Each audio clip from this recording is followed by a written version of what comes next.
जय रघुनाथ जी की। मैं कुंवर राजेंद्र सिंह नरूका आप सबको आज के इस वीडियो में आमंत्रित करता हूं, क्योंकि आज की जो ये चर्चा है वो बहुत ही महत्वपूर्ण है।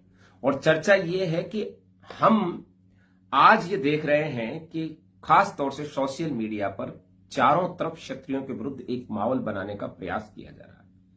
नए नए इतिहासकार पैदा हुए हैं और नए नए वीडियोज के जरिए आज की तारीख में इतिहास रखा जाता है।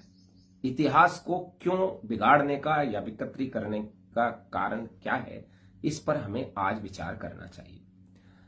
यदि हम बिल्कुल सामान्य सी स्थिति में देखें तो आपको एक छोटा सा उदाहरण दूंगा जो कि वर्तमान राजनीतिक परिदृश्य से है।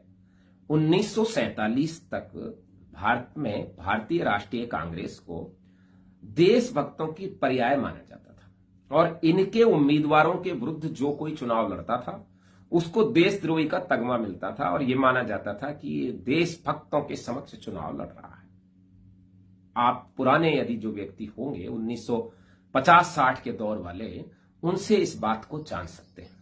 कांग्रेस एक खंबे को भी चुनाव टिकट दे देती थी तो वो भी चुनाव जीत जाता था और उसके सामने चुनाव लड़ने वाले की जमानतें जब्त हो जाती थी। उसके बाद जैसे भारतीय जनता पार्टी अब सत्ता में आई है, आज कांग्रेसी होना या कांग्रेस के प्रति वर्तमान सरकार ने वो सारी चीजें कुछ जो सही थी वो और कुछ जो है अपनी तरफ से फैब्रिकेट करके बना दी है कि आज कांग्रेसी होना देशद्रोही का पर्याय जैसा हो गया है। कोई व्यक्ति यदि कांग्रेसी है तो वो शर्माता है सामने कहते हुए कि मैं कांग्रेसी हूं।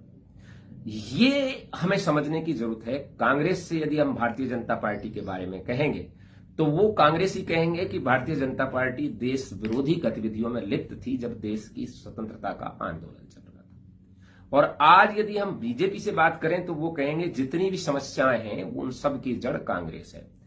दोनों ही अपनी अपनी जगह सही हो सकते हैं, लेकिन दोनों का अपना वर्जन है और कारण है उसका सीधा सीधा कि वो दोनों ही सत्ता में स्थापित होना चाहते हैं।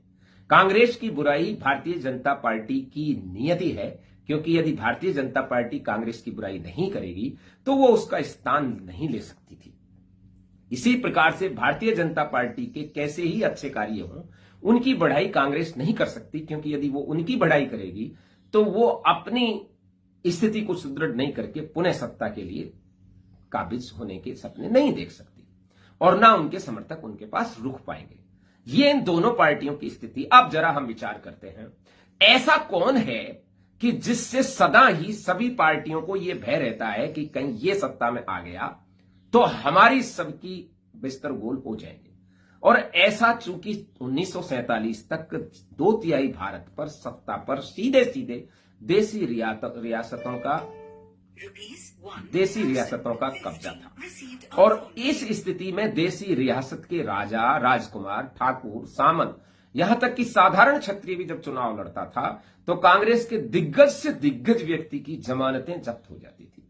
कांग्रेस ने इस बात को विचार किया कि यदि ऐसे ही रहने दिया, भारतीय इतिहास के इस स्वर्णिम युग को जनता के मस्तिष्क में बना रहा तो इन क्षत्रियों की छवि इतनी अधिक रहेगी कि इनके समक्ष चुनाव लड़ने वाला व्यक्ति का चुनाव हारना तय है। तो उसने षड्यंत्र के तहत इतिहास को विकृतीकरण करने का प्रयास किया।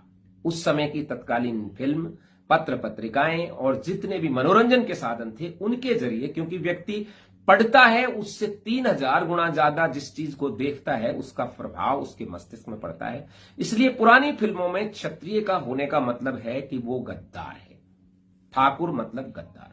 ये इन्होंने षड्यंत्र के तहत उसको स्थापित करने का प्रयास किया।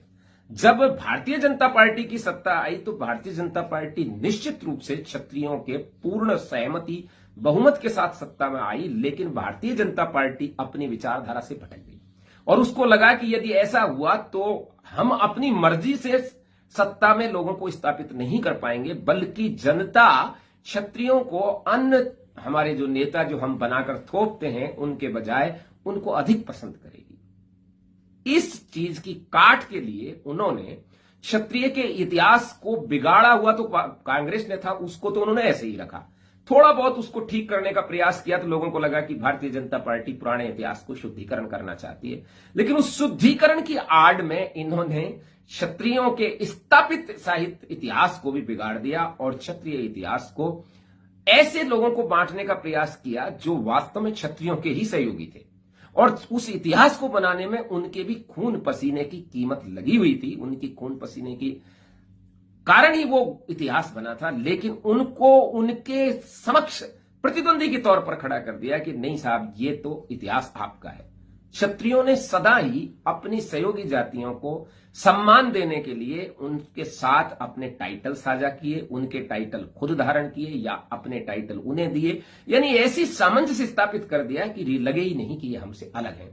उन्हीं चीजों को अधिकार, उसी चीज को मतलब उसी चीज की आड़ लेकर इन लोगों ने उन सबको क्षत्रियों के समक्ष खड़ा कर दिया और यह साबित कर दिया कि जितनी भी बुराई है दुनिया में, उनका कारण तो ये क्षत्रिय हैं, ये राजपूत हैं, और जितनी भी अच्छाई है वो कारण आप थे। ये चीज देखने और सुनने में बड़ी अच्छी लगती है और इसको बड़े आराम से लोगों ने स्वीकार कर लिया।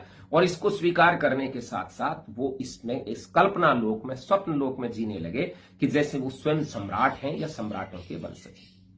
अच्छी बात है, कोई गलत बात नहीं है, इस पर कटाक्ष नहीं करना चाहिए। ऐसी स्थिति में यदि कोई रहता है तो ये उसके लिए आत्ममुग्धता की स्थिति है, लेकिन दूसरी तरफ हमारे लोगों को हीन भावना की दृष्टि में डालने के लिए यदि इनका उद्देश्य है तो वो गलत है। हम तो स्वयं ही हमारे इन सहयोगी भाइयों को अपने साथ मिलाकर कभी भी हमने इनसे ना इतिहास को अलग माना, इनको ना इन्हें अपने इतिहास के श्रेय देने में कभी कसर छोड़ी। छोटे से काम भी यदि किसी सहयोगी जाति ने किए, उसको हमने बढ़ा चढ़ाकर प्रस्तुत किया। वास्तविकता कुछ भले ही और रहे, लेकिन हमने हर युद्ध का श्रेय उन छोटे से छोटे सहयोगियों को देने का प्रयास किया जिन्होंने थोड़ी सी भी हमारी सहायता की। उसी चीज को ढाल बनाकर इन्होंने आगे साबित कर दिया कि वो युद्ध तो इन्होंने ही लड़ा था, राजपूत तो लड़े ही नहीं थे। मुगल और क्षत्रियों की, राजपूतों की संधि को इन्होंने घृणित और बहुत ही निकृष्ट श्रेणी से पेश किया। क्षत्रियों की एक अच्छाई थी कि वो अनाथ बच्चियों को, जिनके माता पिता नहीं होते थे या जो माता पिता सक्षम नहीं होते थे, उनका कन्यादान अभी 20 साल पहले तक क्षत्रिय करते आए हैं। उस कन्यादान को वो जो बच्ची की जाति होती थी, पंथ होता था, उसी के अनुसार करते थे।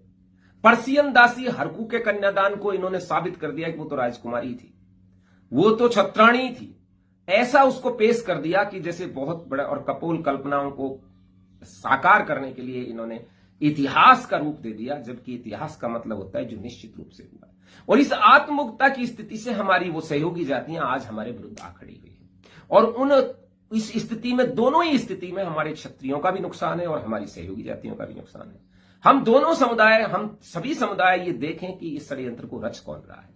इस षड्यंत्र को ये राजनेता रच रहे हैं, क्योंकि इन राजनेताओं की जमीन खिसक गई है, इनका हिंदू मुस्लिम खत्म हो गया, तो अब ये जातियों पर लड़ाई आते हैं। आप ध्यान से देखना, इन्होंने कैसे कैसी लड़ाई लड़ाई है। पहले इन्होंने हिंदू मुस्लिम किया, फिर दलित और अगड़ा पिछड़ा किया, फिर इन्होंने दलित स्वर्ण किया, फिर इन्होंने इसके बाद हमारे राजस्थान में गुजर मीणा किया, और उसके बाद जाट राजपूत किया, और आज राजपूत वर्सेज अदर्स करते हैं। लेकिन एक बात आप यहां ध्यान रखना, ये जो हमारी अच्छाई के लिए हमारे टाइटल सब समाजों में थे, ये हमारे लिए जुड़ने का विषय था, अलग होने का विषय नहीं है, लड़ने का विषय नहीं, बल्कि एक होने का विषय है। विचार कीजिए कि यदि हमारे ये टाइटल मिलते हैं तो कहीं न कहीं हमारी जड़ों में कोई न कोई समानता है। इसलिए हम एक दूसरे की जड़ काटने के बजाय हम उस जड़ को समझें और उस मूल से जुड़ने का प्रयास करें। बात यदि समझ बैठ गई हो तो बहुत बहुत धन्यवाद। जय रघुनाथ जी।